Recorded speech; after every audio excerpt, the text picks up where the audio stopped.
There is a push to break California into 3 separate parts. You can see what it would look like on the map on your screens right now. Well, joining us, Cal 3 spokesperson Peggy Grand. First of all, Peggy, welcome to the program. It's good to see you. Now tell me why you want to split California into 3. Well, not only here in California, but all across the nation, we know that California is broken.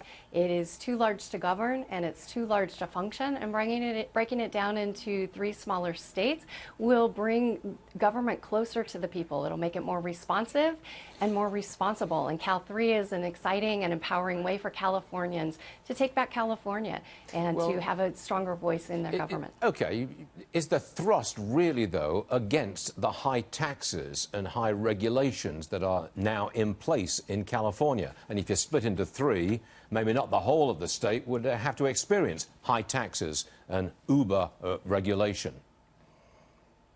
Well, we know that smaller government works better.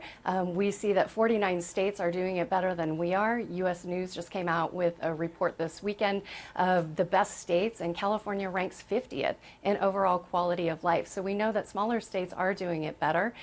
They're more responsive and responsible for the people. And the representation of Silicon Valley is very different than Imperial Valley. And so this gives smaller counties and smaller communities. Are you trying to get away from high taxes and heavy regulation?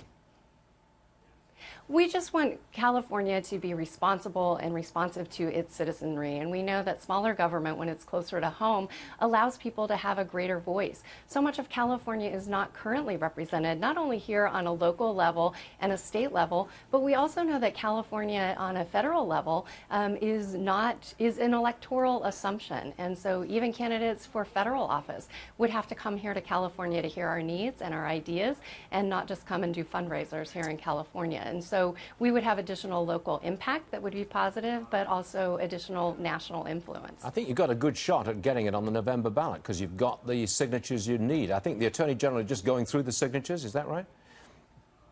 We do. So we're required to have 365,000 signatures verified. We've received over 700,000 signatures, and so we expect that validation will take place by mid-June and will qualify for the ballot. And it's an exciting time for people who love California, like myself. I was born and raised here in Southern California. It's an exciting time if you can get rid of taxes and high regulation and get your poverty rate down. Peggy Grand, thanks for joining us. We'll keep in touch. I want to see how this thing goes through. Peggy, thanks a lot. Appreciate it. Thank you so much. Sure thing.